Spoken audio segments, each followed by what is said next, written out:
Good morning. Today I'm using the Camo system to install some Ipe boards on a landing that I'm making. Now, one of the biggest pros is that the Camo system, the screw is specifically designed with a head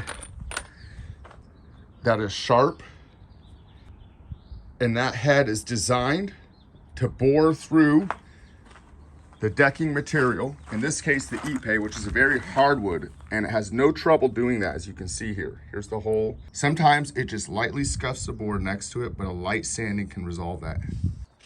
So I have some orbital sanding paper here, and I just fold that in two, and then I just put that in that groove, and I just lightly give that a sand,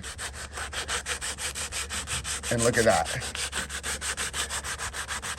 So I want you to see how good that looks now, okay?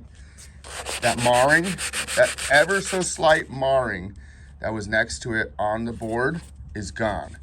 So it really just gently touched it, but this little bit of sanding is huge. Let's move along here, take a look at that one. See, I'm just talking a few passes with the sandpaper, really quick. Hand sand. After the screw goes in, and if it's in between the boards, see where there's that little bit of marring there? Watch this. Gone. 5 passes, the marring's gone. So here's what I like about the Camo system, is the screw is angled through the side of the board for 2 things. One is it holds the Ipe board down, and as we know, Ipe is a hardwood full of oils. It likes to bend, twist, and warp. So you want to be able to hold that down. The clip system will not do that. I also don't like the direct screw into the wood. Even though this is pressure treated wood, I still like the idea of having that angled down in there.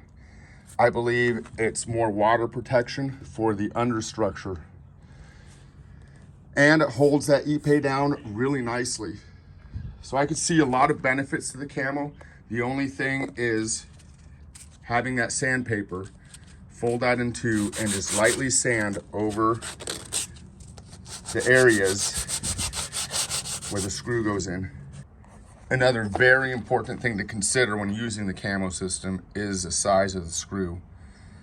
I initially did the 1 7/8" screw, and I moved to the 2 3/8" screw, much better. You can actually drive the screw down deep enough to where it's not sticking out. Whereas the 1 7/8" screw I found, if I tried to drive that screw deeper, it would just spin. So overall, I would give the Camo system somewhere around a 8 or 9 out of 10 range as far as one of the best systems to use for decking. It also looks really good when it's done, in my opinion. So there we have it. Our first board is down, and that looks great. Let me know your thoughts on that Camo system and what you like to use. See you next time.